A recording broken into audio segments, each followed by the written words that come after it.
What's up, everybody, and welcome to the Corporate Bartender. Today's episode is one of my favorites. We're talking about innovation, and we are jacked to have innovation thought leader Phil McKinney on the program. If you don't know Phil, you should get on that because he's amazing. Phil's passion is innovation. He's the CEO at CableLabs, an author, coach, and the host of the longest continuously produced podcast ever. It's called Killer Innovations, and it's been running since before iTunes. He was the CTO at Hewlett Packard. He's the author of the book Beyond the Obvious, the founder of Hacking Autism, a nonprofit using innovation to change the game in autism therapy, and he even built a fish farm in Rwanda. But I could go on and on. So buckle up, TCBers, grab your favorite cocktail, and let's get right on into it with Phil McKinney on today's TCB. Welcome to SkyTeam's The Corporate Bartender. If you work in HR or make people decisions in your organization, this is the place to be.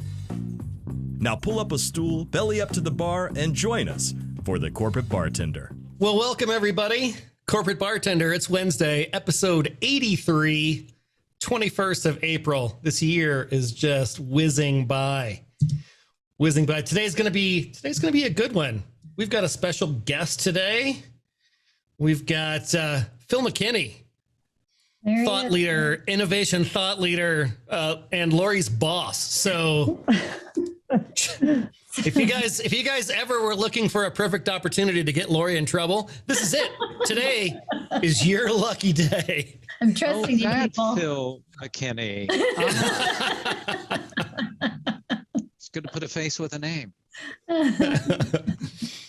So we will do our normal top and tail stuff, and then the middle period, I will turn it over to Lori and let her get a conversation started with Phil. So get your questions on innovation and anything in that realm ready for Phil. He's ready to take whatever you got to throw at him. Looking across the Rogues Gallery, I don't see any newbies today, so we will go straight on in to the news. So twist on the news today, and I'm going to hand it to Lori to explain that. Sure. So, when we were talking about having Phil on the show and talking about just any number of things related to innovation, this could go anywhere that y'all want it to go. But I was listening to, we're working with a group of leaders in CableLabs, and Phil has a framework that's the 7 immutable laws of innovation. And in his keynote, he had these 2 slides. And so I quickly grabbed them off the screen because I was like, "Ooh, this is really good stuff," because it's really interesting to see what the research shows about the value from innovation. And if I butcher this, Phil, you feel free to jump in here. But at the top, you see the value of creating new offerings in markets and industries, right? The actual percentage that's done, right? And then you see, and that's the kind of the breakthrough, creating the big new stuff. And then you see at the bottom, just incremental innovation to existing offerings. And you see that companies invest quite a bit more in those incremental innovations and less in the big breakthroughs. But then when you start moving across the chart and you see the impact the incremental has to revenue versus the breakthrough innovation, what that impact has on revenue, and then you go over even further and you see the impact on your margin.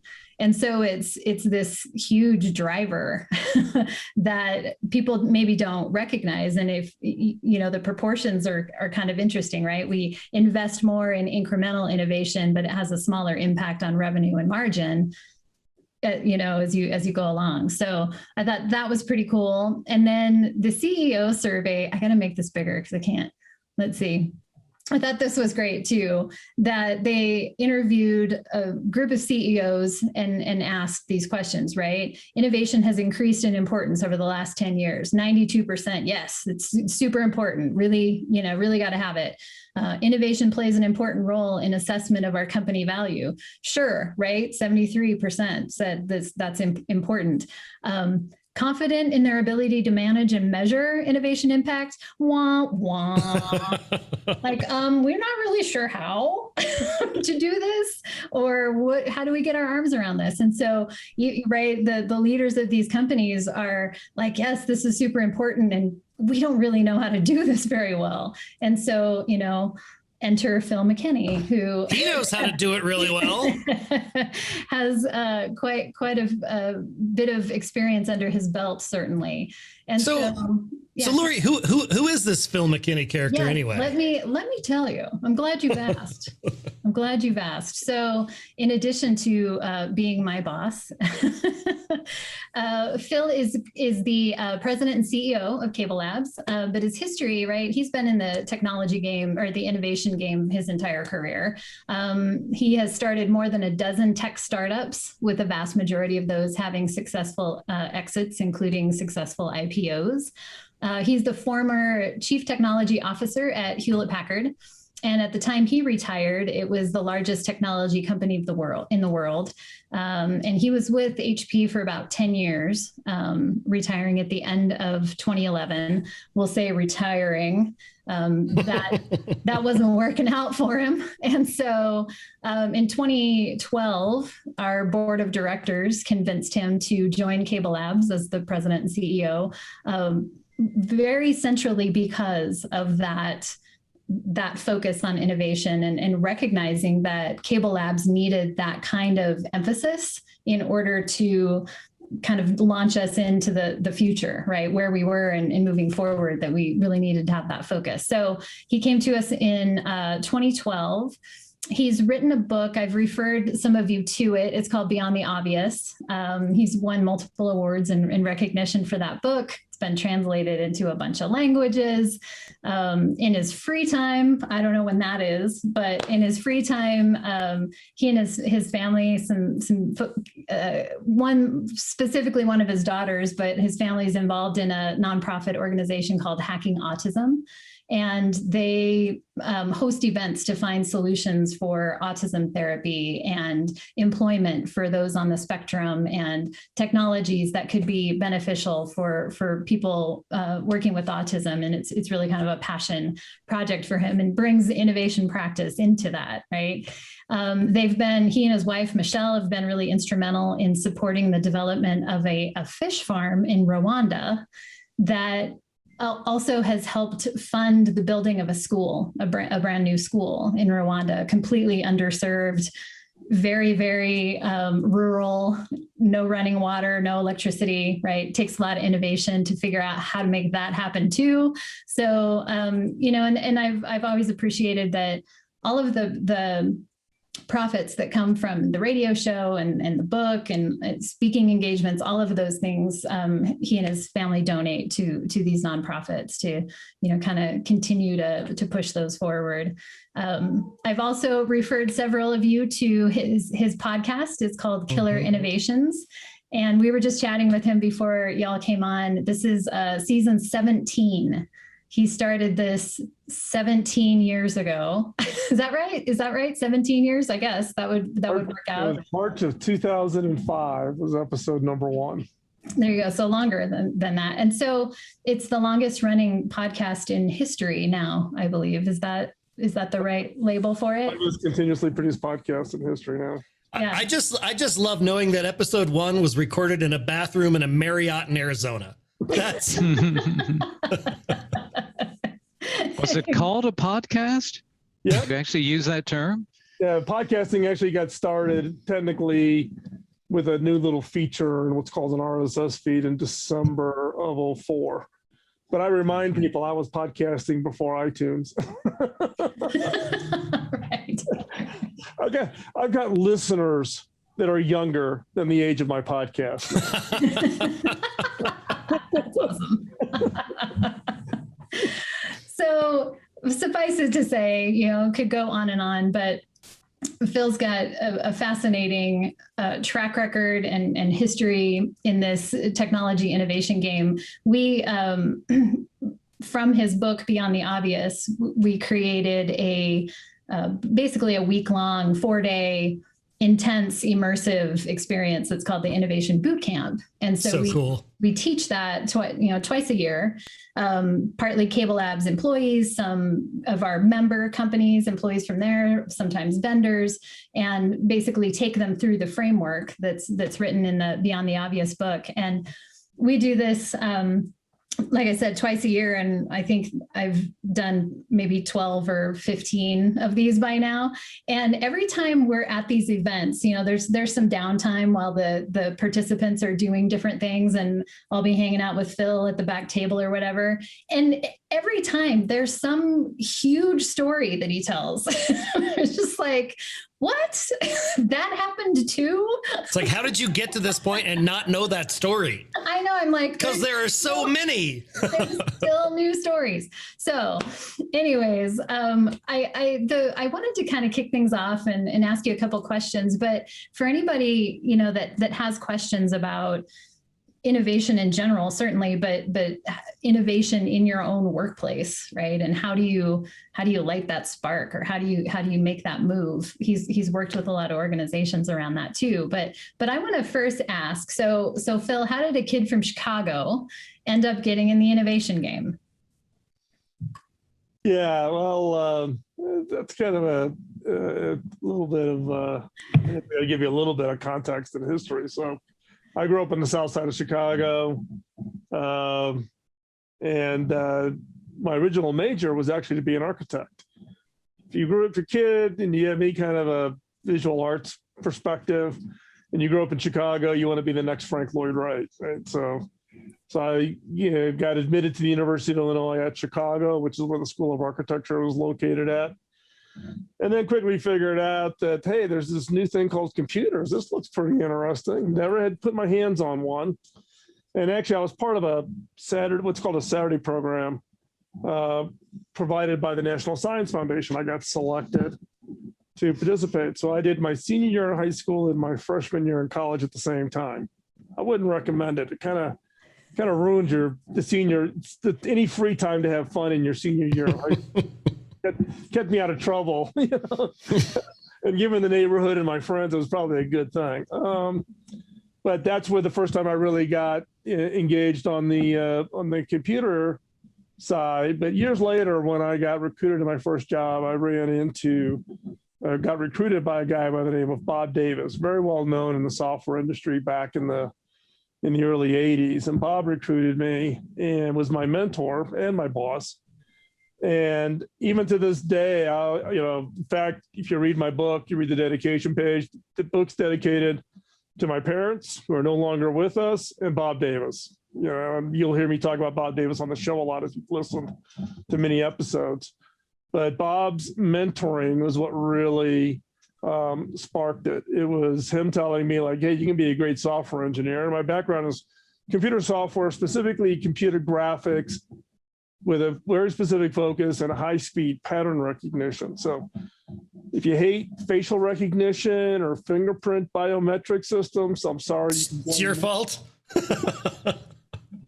My technology is actually used at the FBI for the FBI automated fingerprint identification system, what they call AFIS. So if you ever get busted and your fingerprints go to the FBI, it uses a technology called Blitz Match, which I invented, and it's used both at FBI and at NSA and CIA. So, got some of those histories too. But, so that's how you knew this COVID thing was going to be as bad as it is. I'll plead the fifth on that. On my inside source early on and at CableLabs, why we reacted so quickly when COVID was coming. But Bob Davis put me on a rotation where he said, you can be a really great software engineer, which I classify as clearly an I-shaped individual. You're deep in one area of expertise. And he said, the value you can generate is really being T-shaped, meaning a lot of different experiences, whether that be roles in organizations or across multiple different industries. And so he actually rotated me. I spent 6 months in finance. I spent 6 months in sales. I spent 6 months in advertising and marketing. And so it was that experience of those rotations that really kind of laid my my foundation. And then I actually followed Bob to 3 other companies. That's how I ended up in Silicon Valley. Bob's now retired. He drives a school bus for special needs kids in Phoenix, Arizona, but he's now long retired. Cool. But it also reinforces the whole concept of mentorship, because I think when you're 22 years old, looking at that first job, wide-eyed, you're going to go change the world. You need somebody to give you a little perspective and point you, because your own expertise, your own capabilities. In many cases, we're just blind to ourselves, and just having that right mentor say the right thing at just the right time. So at what point did you decide to go for it and start a company? Any number of them. What's that like? Let's see. My first, when we went to Silicon Valley, went to work for a very small company, only 6 employees, called Individual Software. It's actually still around, and a product I built for them, you can still go to their website and buy it even today. You can go into a Best Buy and buy a product that I created for them. So seeing the small, because my first company, the company that Bob Davis was at, was actually a division of Prentice Hall Publishing, huge book publisher and training publisher, et cetera. In fact, I started in my first job with a company called Deltek, division of Prentice Hall, which is a training company. Lori's going to think this is funny because we just acquired a training company at CableLabs. I feel like I'm going back to my old roots and training. Everything just circles around. But going to Silicon Valley and seeing, small companies, and then Bob and his wife, Roxy, and myself, Bob and Roxy started a company, and then I joined. I was the first employee. So I went from a 400-person company to a 10-person company to a 2-person company. So I kind of had this natural vortex. And after that, then I started my own company, my first company after that.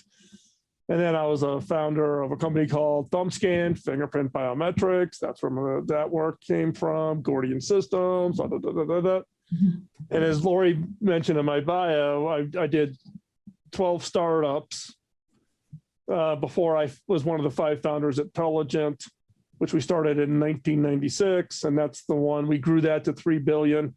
And we did the IPO for that. So that was my first, what I would call meaningful exits. And then that was my first retirement. So I retired in 2000. That was my first retirement. And then my second retirement was post HP. So I totally suck at the retirement thing. My wife has outlawed the R word, I don't want to hear it anymore. So, it's awesome to hear about all the successes, right? All of the big wows that happen. But what's been, what are some of the biggest personal learnings that you've heard from stuff that didn't go well, the things that didn't go as planned, the skinning of the knees? What do you think about there? Well, there's lots of those, right? And look, the thing that people always look, particularly if you're not familiar, or if you're, for those that are not in Silicon Valley or not familiar with really, some of the lure of the Valley, people are always shocked by the fact that VCs, you could have the biggest blow up. You could, land face down and just totally torch a business, dust yourself off next morning, whip out a business plan on a napkin and raise $500,000 in a heartbeat. Mm-hmm. Right? The VC's perspective is okay, you've learned what failure feels like. I mean, you really planted it. And what you learn in that experience is you will do anything to avoid that experience ever again, right? You will do anything never to have that experience. So a lot of it is look, failure is just part of the learning process, right? If you're looking for perfection, go work, go work for a company and do the punch the clock for 40 years and get your gold watch and go retire at the end type of a thing. But if you've got any drive where you want to be a change agent, or you want to leave the world, you want to have an impact on the world, impact on the organization, that's related to risk. And in the innovation game, a good innovation organization, you better be ready to have a high level of tolerance of failure. You better have, be willing to accept a 90% failure rate. And that's interesting because at CableLabs, we're an innovation lab. That's all we do. That's our mission in life. And the CEOs who make up our board, so this is the CEO of Comcast, the CEO of Charter and Cox, and all the big, Virgin Media and Vodafone and JCOM in Japan, they all sit on the board. And the CEOs came to me early on and they're like, well, we want to take a look at the innovation projects, the pipeline. And then I'm like, no. They're like, what do you mean? Like, nope. I said, because you do not have the mental fortitude as a CEO to look at 90% failure rates. Right. If you had 90% failure rate at Comcast, Dave Watson, you'd be fired, right? We're different. So thank me for the fact that I'm shielding you from the stress of watching 90% failure rates. I'll show you the good stuff, the stuff that works, but we're not showing you the 90% failure rate because you just don't have the fortitude to tolerate it. And that's, from an innovation perspective, it's probably one of the biggest learnings is you can get yourself all stressed out and what failed yesterday and, have sleepless nights. And, if you do that, you're going to have a hard road to hoe if you want to be a winner in the innovation game. You got to take the risk. You got to be willing to try things nobody else has tried. If it fails, you're like, okay, great. I learned something else. I won't do that. I'm going to try it this way this next time and see if that, opens the door. I remind myself of 12 startups. Lori was kind in the saying that majority of them ended up successful. I would say probably 55% of them were successful. That's most. That's a majority. 5% were total light the match, burn it down. So I've been there. It happened just once, Yeah. But you have to get comfortable with the fact that you can dust yourself off and wake up the next morning and pick up the pieces and figure out what the next thing is and go off and do it. It's that little bit of, once you did it the first time you had a failure and you totally face planted it and you got yourself up, and the next one, like, oh, this is working out pretty well. Then you get the confidence, like, hey, anything could happen, but I've got enough confidence that I can figure it out and go do something, find something else the next day. I love the story that you tell about, I think it was was it Vail Resorts, where you were speaking to their senior executives, and you brought them, it was a multi-day thing. Well, you tell the story. You know what I'm trying to say. You tell it better. Yeah, so I got invited by the CEO for Vail Resorts. It wasn't too long after I came to CableLabs, and he had read the book and then heard that I had actually moved to Colorado. So he reached out and he was hosting an annual meeting. They bring together the top 300 people at Vail Resorts from all over their resorts to Keystone. So he invited me up to spend 2 days with the leadership team and present as part of the session. And part of the challenge that Vail Resorts has is if you know any of the history of Vail Resorts, it got started by a bunch of Army buddies who coming out of the military, and they were all on, the mountaineering division of the Army, right? So these were all skiers and, et cetera. And they all left the military at the same time and said, hey, why don't we, do this thing we love and find out a way to make a business about it. That's how Vail Resorts got started. The problem is all these guys came out of the military. So what's the military? Very procedure oriented. So they've got all these big manuals. In fact, they tell the people exactly how to groom the mountain. Don't vary. You do it exactly the Vail way to groom the mountains. So now, fast forward, and they were trying to instill innovation into the culture at Vail, into a culture that had a very military standard procedures, follow the procedures, do not vary from the procedure. Where's the innovation SOP? Yeah, where's the innovation SOP? Exactly. And so, and he was asking for help on how to encourage people? Well, the problem is people, are, in those kinds of cultures, if you don't follow the procedure, then you get reprimanded, you get to have the tough conversation with HR or whatever. And how do you encourage people to be able to take risks, right? So how do you get people out of the fear, right? That if I'm going to make a mistake, it's going to destroy my career or whatever. So we set up this program, and all 300 people are in the main ballroom at this event in Vail. And the process is coming back from break, all across all the breaks for 2 days, one of the executive team opened up the next session by spending 8 minutes at the top of the session, standing up and sharing their biggest failure. So they had to stand up, so the head, chief financial officer, the chief information officer, head of sales, they had to stand up and share in their career their biggest failure they ever had. And the point is I had this and then they got into outdoing each other. So who had the biggest failure? But it got to the point where people realized, look, you can have a huge failure and still be the CEO at Vail, and still be the CFO at Vail, and still be right? And so it was an encouragement like, hey, if they failed, and any failure I'm going to do is not going to be big, it's not going to be as bad as that guy's, then I'm good. I can get comfortable taking the risk. And that is the biggest hindrance to innovation is fear. And what I remind people is what does fear stand for? False evidence that appears real.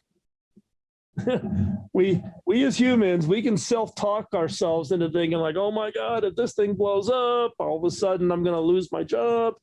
If I lose my job, I don't have any money. I don't have any money. How am I going to pay my mortgage? I'm homeless. And we make this huge leap from, I'm going to try this little experiment to I'm homeless. And we can talk ourselves into so much fear that we're not going to try it because you've already jumped to the worst possible, outcome. And it's getting people over the fact that, in many cases, we're blowing this way out of proportion, and you can manage the risk so you can try some things. And yes, it may fail, but you can set it up so it's not like, you don't burn the house down in the process, but you can actually, push yourselves depending on where your comfort level is on taking some risks. So how do you coach leaders of organizations because it's hard, right? Maybe me as an individual contributor, I've got that spirit or I've got that willingness, but if I don't work in a container in which that is valued, that's super hard to do, right? So some of it is about culture fit. Some of it is about where can I actually thrive with that mindset. But when you're working with leaders of organizations who recognize that they want to create this, like how do you get them there? How do you introduce them to that? How do you make it comfortable for the leaders who aren't comfortable in that space?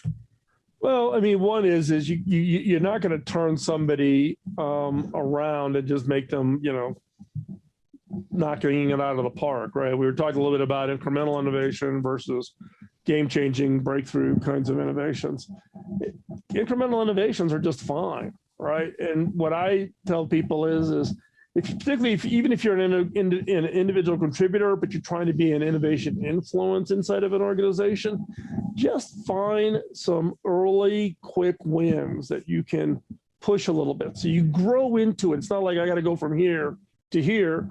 You just kind of grow into it, get a couple wins, find some people in your organization who are kind of like-minded, go to lunch, and you build your way, into it. But the challenge in a lot of organizations is you still have to get air cover.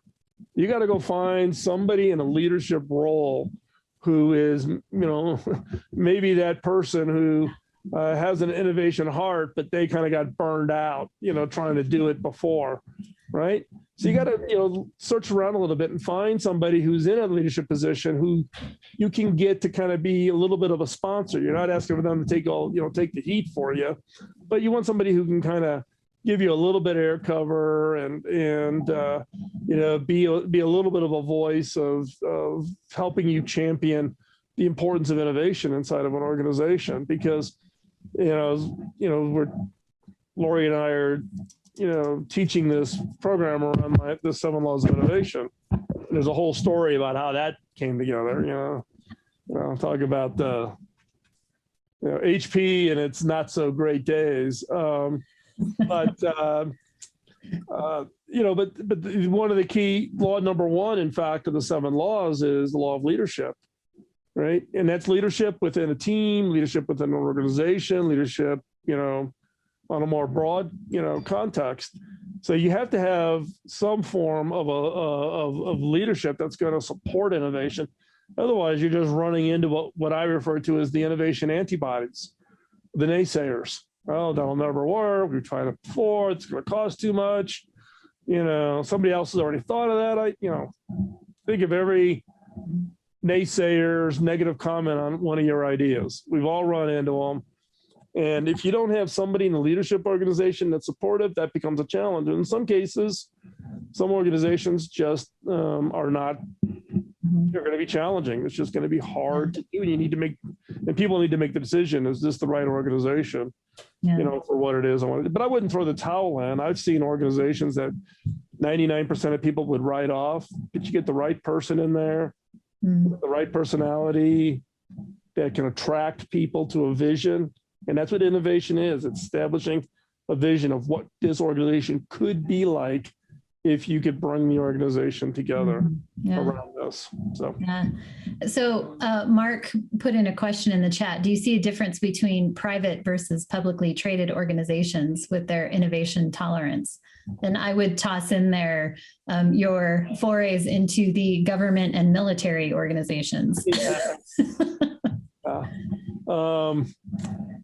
Not as much as you think, other than the challenge on publicly traded is the issue that you run into on quarterly results. The 10Q gauntlet that you got to run every quarter, right? Now, it's not to say that organizations, shouldn't do both, and they should, right? You got to be a little bit schizophrenic because innovation's a long game. You're not doing innovation for the product that you're going to release in 6 months. That might be an incremental, but innovation's a long game. You're betting on an effort that's going to be 2, 3, 4, 5+ years out, right? It's the long game. But you don't get a free pass. You still got to deliver the quarterly results. You still got to bring revenue in on the existing products or services that are being provided. So you have to do both, and you got to keep both concepts, in your head at the same time. But the publicly traded companies are challenged because of the quarterly result problem. You've got to deliver those results, and you got to deliver on those. The other problem with publicly traded companies is you're forced into an innovation metric that is absolutely bogus, because Wall Street looks at innovation. They refer to it as the R&D spend as a percentage of revenue. So look at, if you look at your top line revenue, what's the percentage you're spending on R&D? And it is an absolutely bogus metric. It is non-predictive of any future. There's no correlation between that number or anything in the future, right? And that's the problem, because Wall Street analysts, some consultant, I don't know who came up with the original metric, but it's a totally bogus metric. But public companies, they get looked at, their 10Qs, people rip into it trying to find what it is. By the way, Apple, at its peak when Steve was still around there, they were averaging a little over 9% of revenue on R&D. Okay, you think, okay, that's a great number, right? If you looked at Apple today, it's probably 3.5, 3.75%. You're like, oh my gosh, they're not spending as much. No, this is the problem with. I'm amazed at how few people understand statistics in today's world. Their revenue's 20 times bigger. Yeah. So if you kept yourself at 9% and a 20 times bigger revenue, you couldn't burn the cash fast enough. You couldn't get enough matches to light it on fire fast enough, much less spend it. but their total R&D dollars have increased significantly. Now you could argue whether Apple's is delivering the same kind of innovations as the original iPhone launch and those kinds of things, but you end up with public companies ended up with metrics that get forced upon them, EBITDA numbers, et cetera, that make no sense. And particularly for innovation, there's some bad metrics that will force organizations to make bad business decisions. And that's one of my kind of soapboxes that I get. Private companies can make long bets. And that's really where the big advantage is. Bose headphones, Bose stereos. I've gotten to spend a fair amount of time with the Bose company. Dr. Bose, who's the founder, professor at MIT, great. Dr. Bose's son, Vanu Bose, also a PhD from MIT. And Vanu, I always referred to him as a kid because he was 15 years younger than me. Unfortunately, Vanu died fairly young prematurely from a heart condition. But he invited me up. We got to know each other, spent a lot of time, and I got to go up to Bose. And Dr. Bose, the founder, he had technologies that he had invested in and was working on for the longest one he was working on was 42 years. 40, how many organizations will go more than 18 months on an idea? But 42, he's private. He's not answering to shareholders. He can make the long bet. And that's where the difference really comes into between private and public. Now, government, on the other hand, I've been doing a bunch of work with, at that time, he was Undersecretary Hondo Gertz for U.S. Navy Research. And he was Undersecretary under the Trump administration, and when President Biden won, Hondo was going to leave.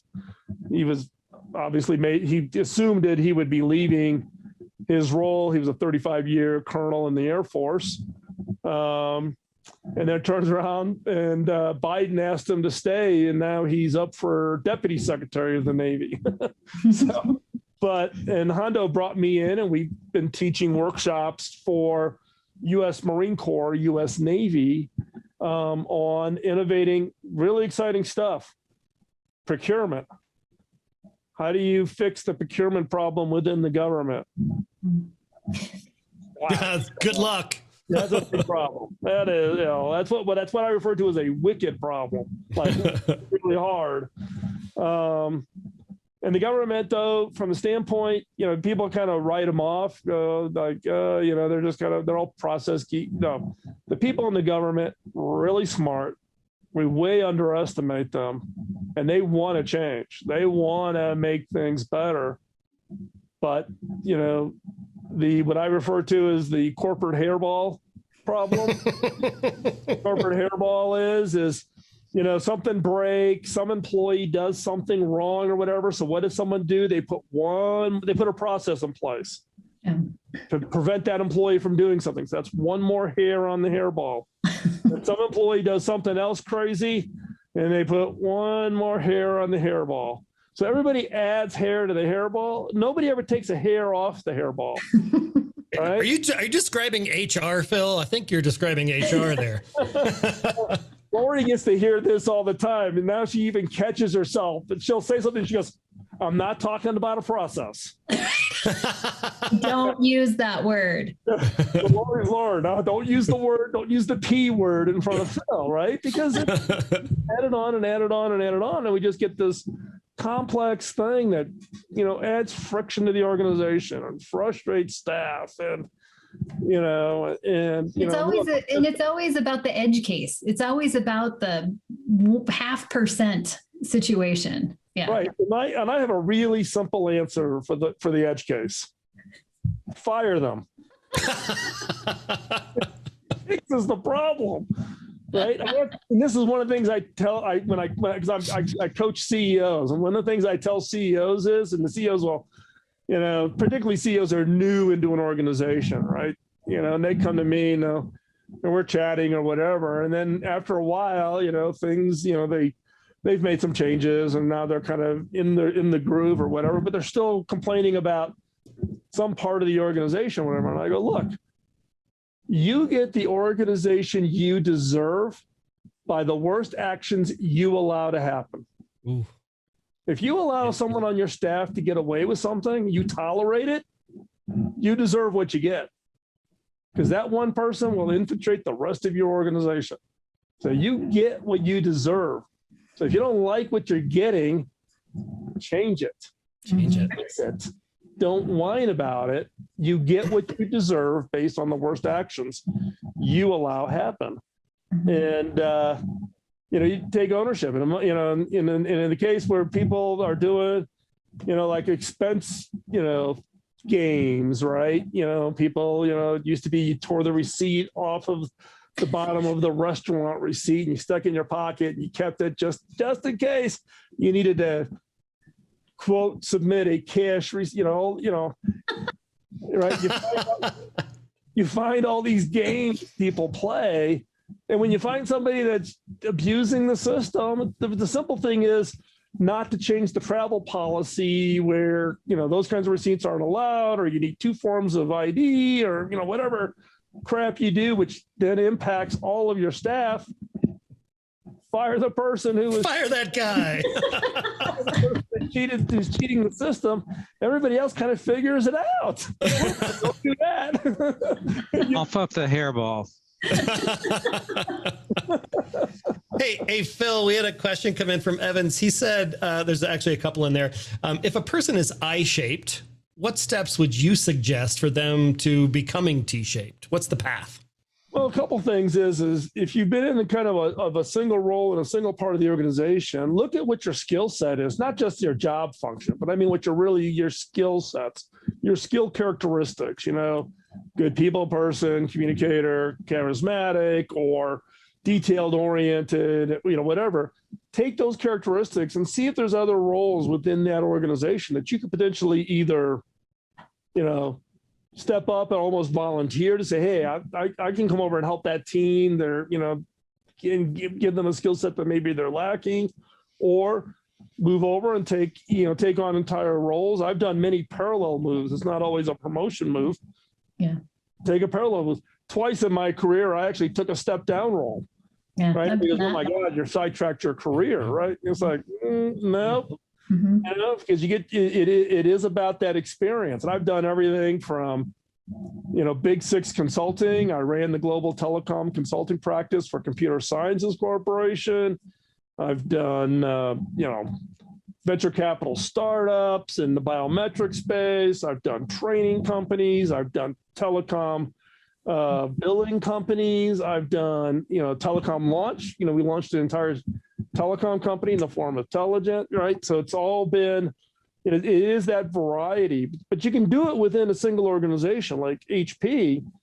People at HP could, spend their entire 25, 30, 40-year career at HP and be in completely different industries and doing completely different roles in different parts of the world. And that's great too. And it makes, and in fact, one of the things I love about HP is they're big on rotation. So if you're identified as a high potential employee or high potential executive, then HP wants to put you on rotation. They want to put you in Europe for 2 years. They want to put you in Hong Kong for a year. They want to put you in a product role and in a P&L role and a support role. And it's giving you those variety of experiences that really round you out, because what you want is you want to be the utility player. It doesn't matter what part of the company, what the technology is, what the product, it doesn't matter. You're the utility player. You're the person they can drop in and you can rock it because you've done so many different things and learned that, hey, guess what? I can be pretty flexible. I can, I can manage people, employees and work in Germany with all the union labor laws. That's a whole different category. You go to Hong Kong. I opened up the Hong Kong office for CSC and I lived in Hong Kong. So you're the guy with a suitcase and that's the entire company. You are carrying the entire regional company in your suitcase. You are the one guy and you got to build it up on the chart. But you do that and you go, wow, now I know how to do this. I've got that experience. It's about being the utility player. When I came to CableLabs. It wasn't like I had 25 years in the cable industry, or even I was a cable tech guy. It wasn't where I came from. I came, HP. I was, devices, building servers and printers and laptops and those kinds of things. But if you've got that variety of experience, you want to be that utility player that it doesn't, no matter what goes wrong, that's the person I can drop in and they can run it. And I love what you said about even volunteering for it, right? It's not you can't always be passive and wait for the opening. Sometimes it's about recognizing, like, I can totally do that thing and being proactive about it.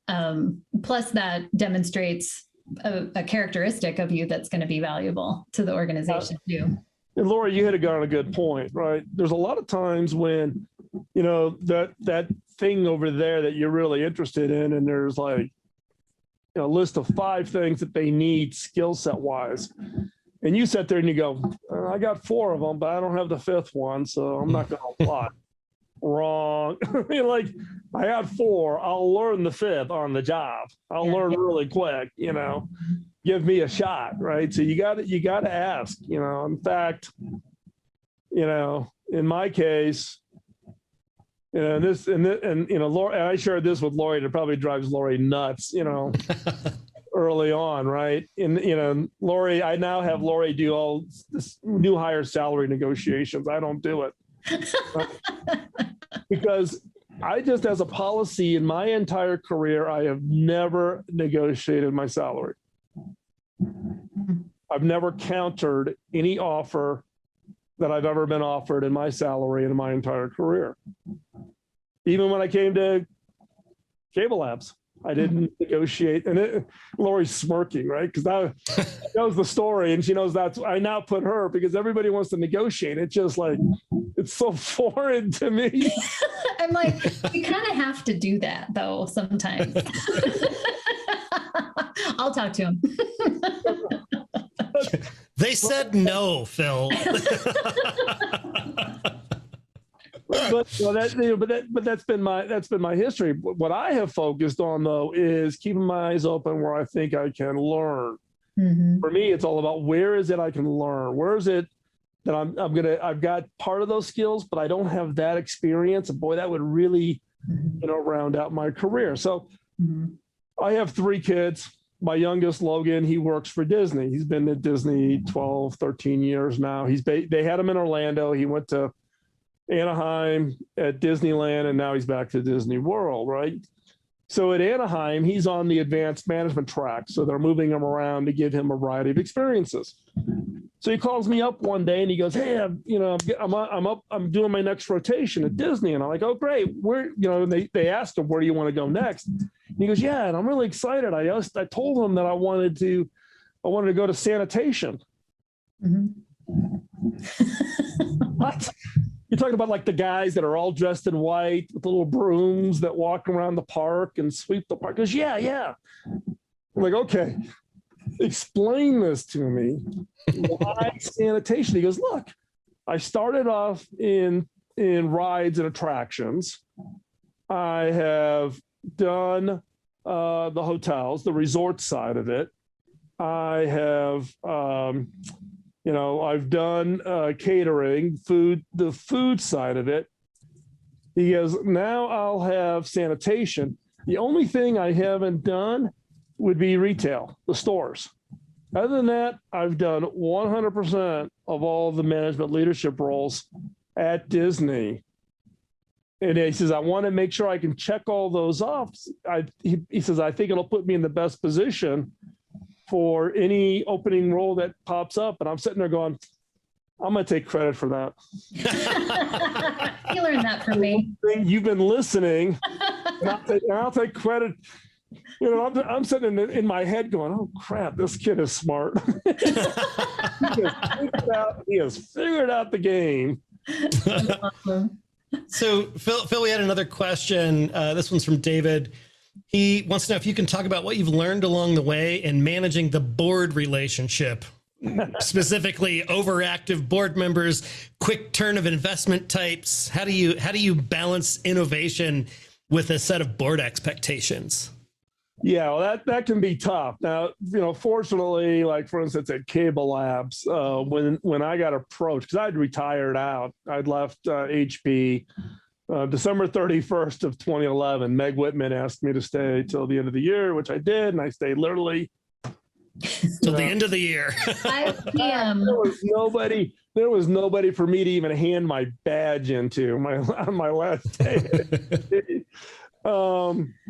And then I retired, right? And then I got contacted. I was retired all of like 2 weeks. The phone call came in. Like, oh, you don't want to retire, no, right? And the CEOs that make up the board at CableLabs, though, came with me specifically. They knew they needed to get, CableLabs' wheels had fallen off the bus and it was out in the weeds. It was in pretty rough shape. But they wanted the innovation piece. But even in that case, you're like, oh, that's a great job. They get it. 99% of them don't get it. They think they get it. Mm-hmm. They don't get it. Mm-hmm. And in fact, I wouldn't take the position. My requirement is that every member of the search committee, and there were 7 CEOs on the search committee, they each had to give me 1 8-hour day in their offices. So I traveled. I went to Atlanta for Pat Esser Cox, and I went to St. Louis for Jerry Kent, and I literally made them clear their calendar and give me an 8-hour day. I'm like, I'm going to explain to you what innovation really means.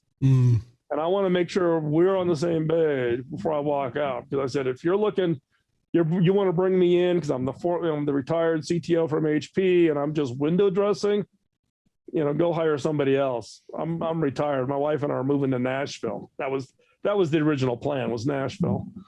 And it was 5 months because I'm like, you guys have to help convince me that you're really interested. Now that's a unique role. If you're in an organization where you're a leader and your board already exists, or you're a new startup, or you get new investments and you don't control the investment decisions, and God forbid you got private equity, invested, then you got a little bit of a different challenge. And it's a lot of vision casting. You've got to convey the strategic story as to what the organization will be like on the other side once the change is made, once you've established an innovation approach. First off is just getting a culture in place. Most organizations have what I refer to as an accidental culture. They don't think about culture in a way that you want to be deliberative about it. Intelligent, we had an accidental culture.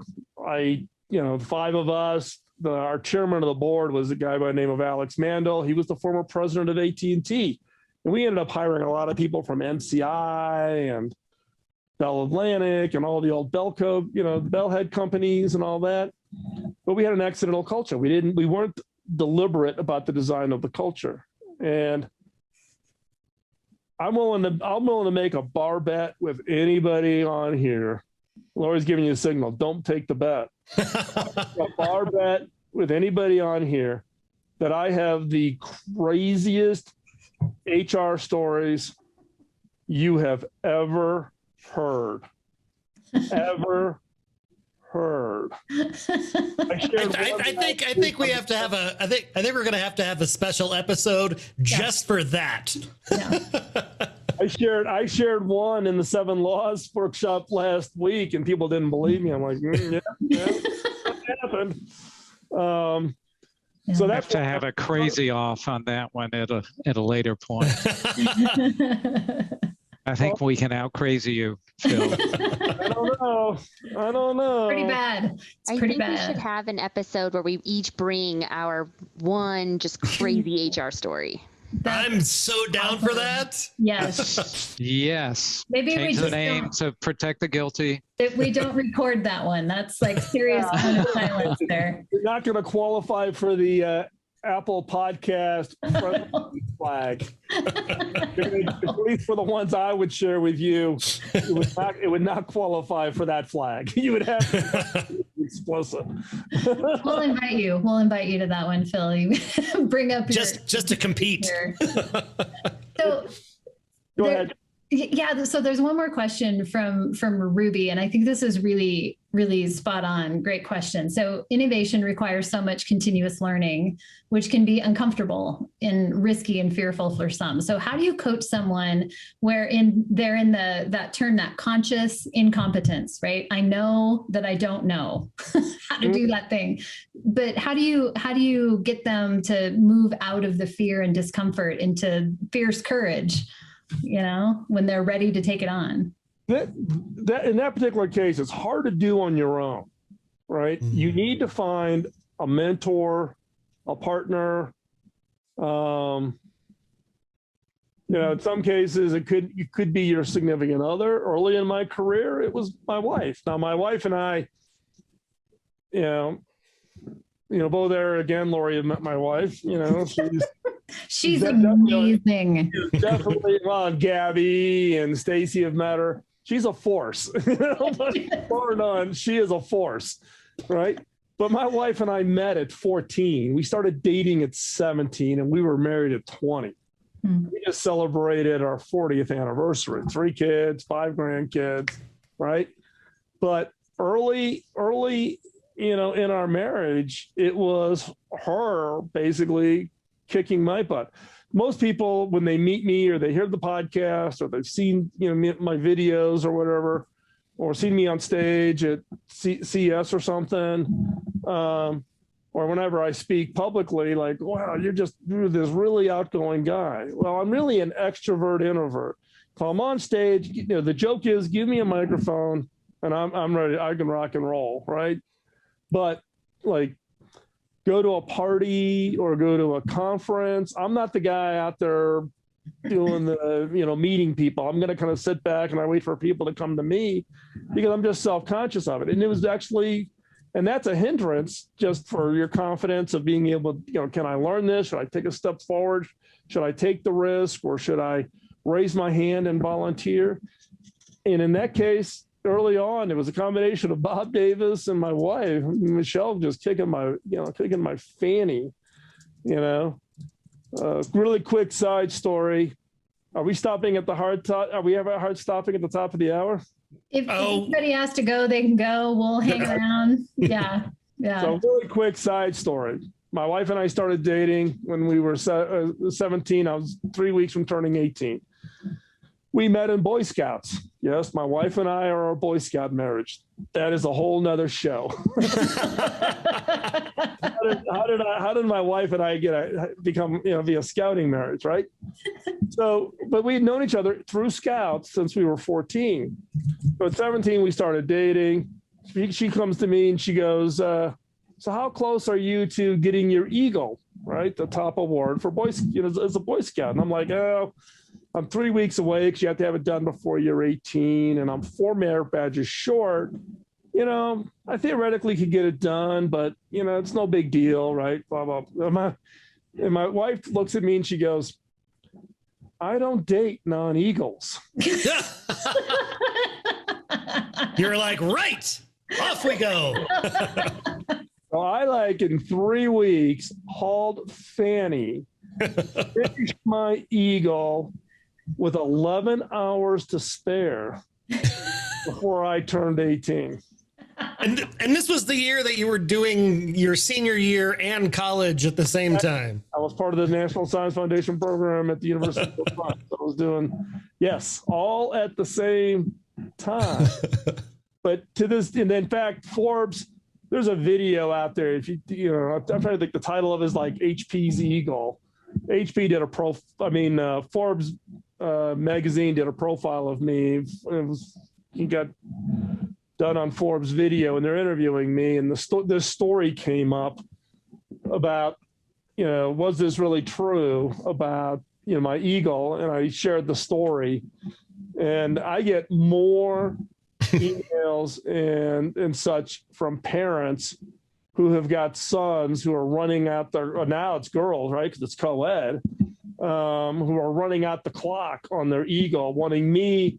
So I actually probably 3 or 4 times a month, I get on the phone with these 17-year-old kids and basically kick butt on them to get their Eagle, type of a thing. But Yeah. So my wife started early, even before we were married, my wife kicking my butt. So back to the comment around, self-learning. Yes, it's risky. It's scary. It's fearful. Learning is hard depending on your learning style, right? Are you a visual learner, meaning you can read it, you get it? Are you an audio learner? You got to hear someone explain it to you. Are you a tactile learner? Do you need to touch a 3D thing, take it apart, put it back together again, and you get it? In our case, my wife and I, we homeschooled all three of our kids. So our first time our kids ever sat in the classroom was their first day in college. We have 2 master's degree. We have a master's of speech language pathologist, Tara. She specializes in working with kids and young adults with autism. My middle daughter, master's in forensic psychology. She's a profiler. Ooh. You're going to be very careful with a conversation with Rachel because she will profile you in a heartbeat. We should have her on the show. I love that she's married to a pastor. Yeah, she's married to a pastor. Balance. Really an interesting blend there.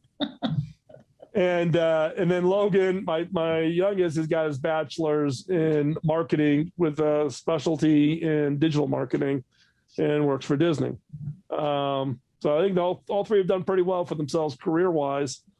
But the one appreciation I had with homeschooling them, and I had the easy part of the job. I just had to make the money. My wife did the teaching, even while she had her nursing career. But, you learn about learning styles. You don't realize how big of a difference on tailoring your learning to matching that learning style.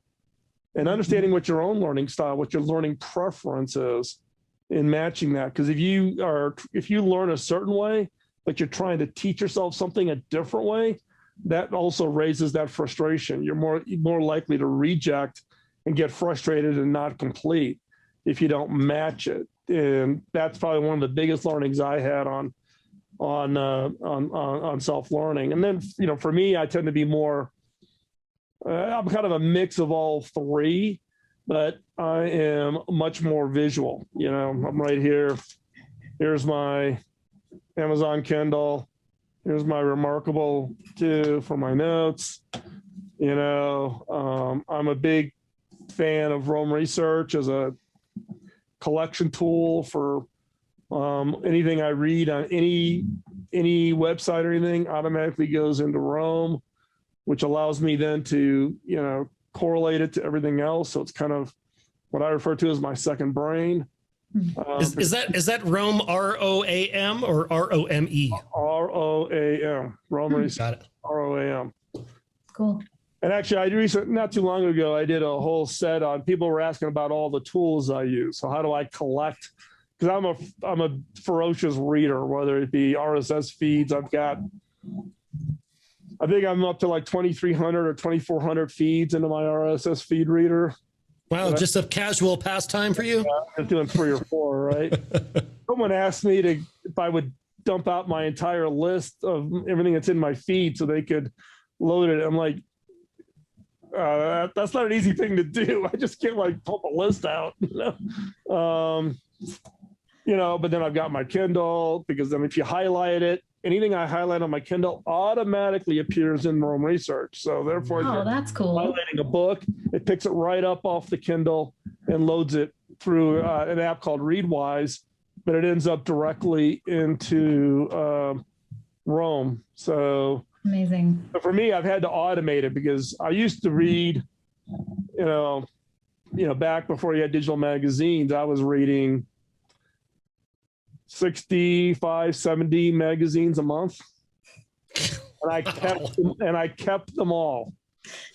That's what's hilarious to me. The bins of the magazines magazines I still have are my original collection of Byte magazines back when. Oh yeah.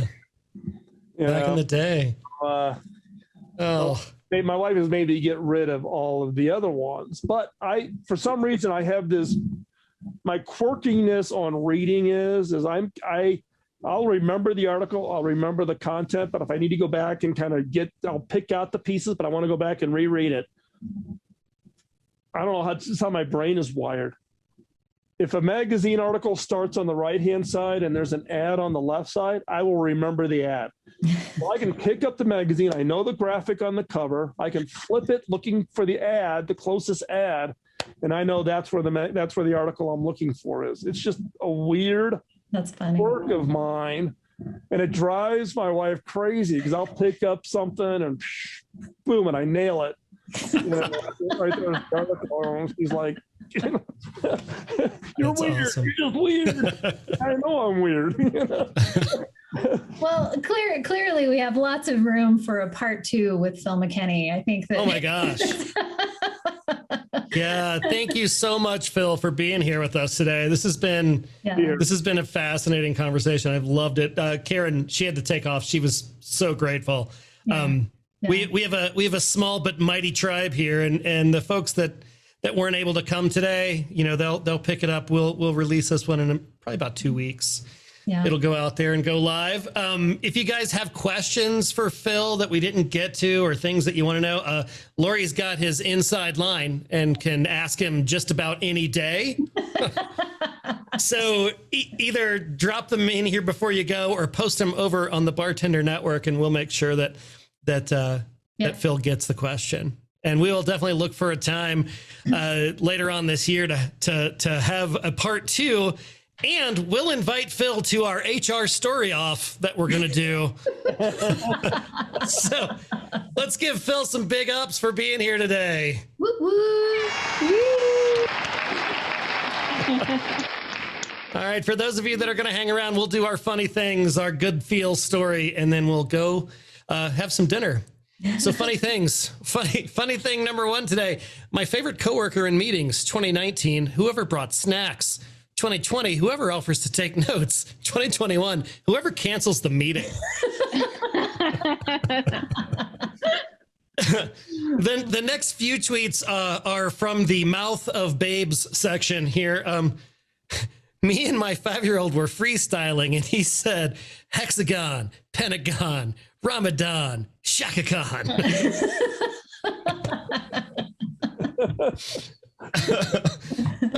I told my son he needed to clean his room, and he said, maybe later, I have a headache. I told him that was no excuse, and I heard my husband snort laugh from 3 rooms away.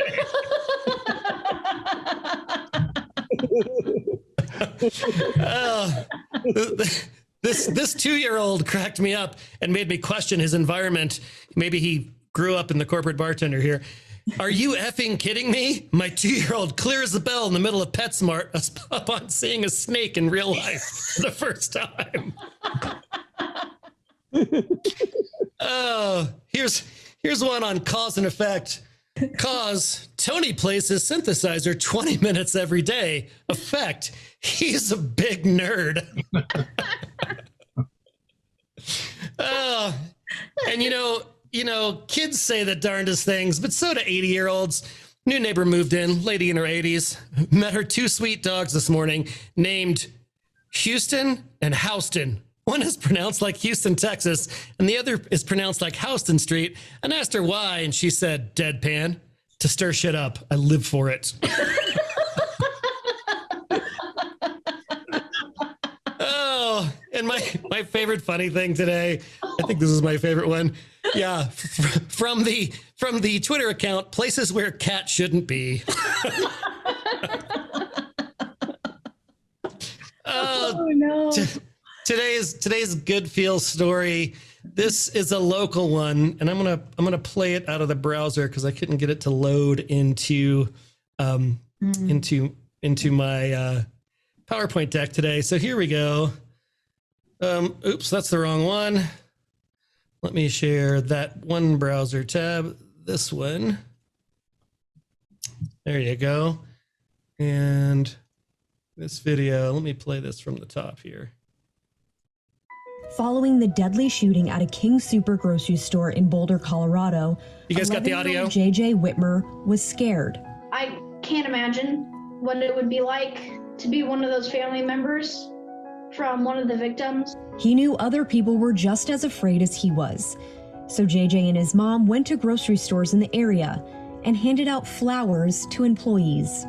Flowers make people happy and smile, and I just knew that they were going to be a little bit scared to go to work that day, so that's why I decided to hand out flowers. JJ gave out about 80 flowers to frontline workers, making their day. One of the employees said that they were scared to go to work and do what they were doing then, and I just was happy for them that they grabbed themselves together and went. He said he was flabbergasted by some of the reactions. There was this one woman in the bagging area, and I gave her a rose, and she just started crying and giving me hugs, and it started to make me tear up. JJ said he hopes his good deed inspires others. He wants to start a chain reaction of kindness. Take action. Don't think about doing it, do it. Caitlin O'Kane for The Uplift. That's awesome. Pretty good, yeah? Yeah. Yep. Beautiful. I love that. Don't think about doing it. Do it. Be taken to civil court, which often can't happen right now. Next video, cue it up. I know, right? Not a good Phil story. Yeah, thanks CBS for pumping the feed. So today's semi-quarantine cocktail, I was real busy. So today's cocktail is moonshine in a jug. That's all I got for you today. Just moonshine in a clay jug. My parents are from West Virginia. What can I tell you? Guys, thank you so much. Wednesdays are my favorite days. You're my favorite people. I love each and every one of you. Phil, thank you for being with us today. So awesome. Thank you. We will see you guys again next week. Phil, I look forward to that HR off. See you soon. Thanks, everybody. See you next week. Thank you so much for joining us today. If you had a good time and learned a thing or two at today's happy hour, please share it with your friends. If you want to join our tribe, head on over to skyeteam.cloud/TCB or email us at info@skyeteam.com. That's SKYE team.com. Thanks again, and remember, you've always got friends at the Corporate Bartender.